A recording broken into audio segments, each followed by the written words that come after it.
Niya na sab kita guys sa buntag hapon na to nga obligasyon ang atong pagpakaon ini atong mga manok. Nalandyan nato ng galmo nato ni silag maayo labi na karon nga nagkadagkan na ang nangitlog kanila. Dako kay gikatabang nato kini sila guys kay ang ilang itlog magamit nato sa inadlaw-adlaw nato nga panggalamiton. Dili naman kita magkapalit jud og mga itlog gikan sa mga tindahan kay makasibjud kita.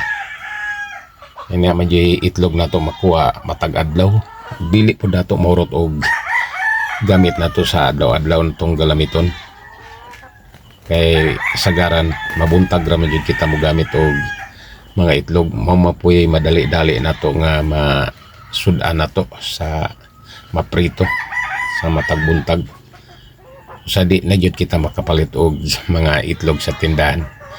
Kadua pod mahal pod ang itlog kung atong paliton kini ato makapagusto ra kita gamit kay may ato araman nga produkto dili kita mag daginot sa paggamit kay ubay-ubay mapud ang nagitlog kanila.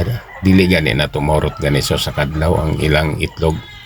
So ato pong tigumon ang masubra kay ato po namang ibaligya para pong maka sapar-sapar po kitag palit og mga pagkaon ni atong mga manok. Kinahanglan magud kini sila nga permi jud ang busog kanila kay kun imo pug kini pagutman ni sila dili pud mohatag og maayong mga itlog. Nanadyon nga eksakto jud nga pagpakaon. Dili ka makulangan, di pud ka masubrahan kay kung imo pong pasubrahan sayang po kay ang mga pagkaon.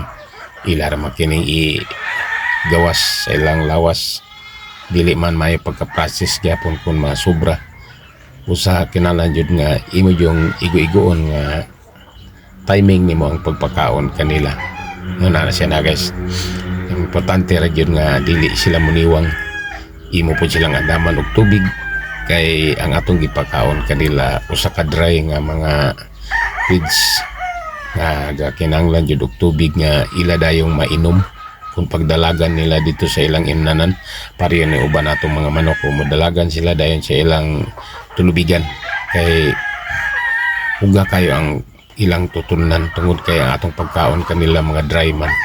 Kaya kinahanglan jud kang preparado jud nimo daan siya guys. Usa pa nimo ni sila tagan limpyon muna ang mga palibot kanila kay na may dagkang hugaw mga iti o pagkauman.